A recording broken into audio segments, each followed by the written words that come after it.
ಸ್ನೇಹಿತರೆ ನಮಸ್ತೆ, ನಾನು ನಿಮ್ಮ ರಕ್ಷಿತ್ ಮಾತಾಡ್ತಿದ್ದೀನಿ. ನಾನಿವಾಗ ನಾಮಚಲ್ಮೆ ರೋಡ್ಲಿದ್ದೆ. ಏನು ನಾವು ಕಳೆದ ಬೇಸಿಗೆಯಲ್ಲಿ ಈ ನಾಮಚಲ್ಮೆ ಭಾಗದಲ್ಲಿ ಏನು ಪ್ರಾಣಿ ಪಕ್ಷಿಗಳಿಗೆ ಕುಡಿಯುವ ನೀರಿನ ತೊಂದರೆ ಆಗಿದೆ ಅಂತ ಒಂದು ವಿಡಿಯೋ ಮಾಡಿದ್ದೆ. ಜೊತೆಗೆ ಯಾರೋ ಪ್ರಾಣಿ ಪ್ರಿಯರು ಅಥವಾ ಪ್ರಾಣಿ ಪಕ್ಷಿ ಪ್ರಿಯರು ಏನು ಮಾಡಿದ್ರು, ಈ ಪಾಟ್ಗಳನ್ನು ತಂದು ನೀರಿನ ವ್ಯವಸ್ಥೆ ಮಾಡಿರ್ತಾರೆ.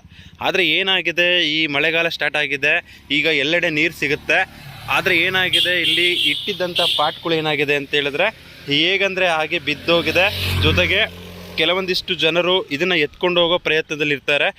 ದಯವಿಟ್ಟು ಈ ನಾಮಚಲ್ಮೆ ಮತ್ತು ದೇವರಾಯನದುರ್ಗದಲ್ಲಿ ಯಾರು ಇದಕ್ಕೆ ಸಂಬಂಧಪಟ್ಟ ಅರಣ್ಯ ಅಧಿಕಾರಿಗಳು ಯಾರು ಬರ್ತಾರೆ ಅವರು ಗಮನದಲ್ಲಿಟ್ಕೊಂಡು ದಯವಿಟ್ಟು ಇವುಗಳನ್ನು ರಕ್ಷಣೆ ಮಾಡಬೇಕು. ಯಾಕಂದರೆ ನಂತರದ ಬೇಸಿಗೆ, ಈಗೇನು ನೆಕ್ಸ್ಟು ಬೇಸಿಗೆ ಬರುತ್ತೆ, ಮುಂದಿನ ಬೇಸಿಗೆ, ಆ ಬೇಸಿಗೆಗೆ ಮತ್ತೆ ಅದೇ ನೀರಿನ ಸಮಸ್ಯೆ ಉಂಟಾಗುತ್ತೆ. ಹಾಗಾಗಿ ಇವುಗಳನ್ನು ರಕ್ಷಣೆ ಮಾಡೋದ್ರತ್ತ ಗಮನ ಹರಿಸ್ಬೇಕು ಅಂತ ನಾನು ಕೇಳ್ಕೊತಿದ್ದೀನಿ.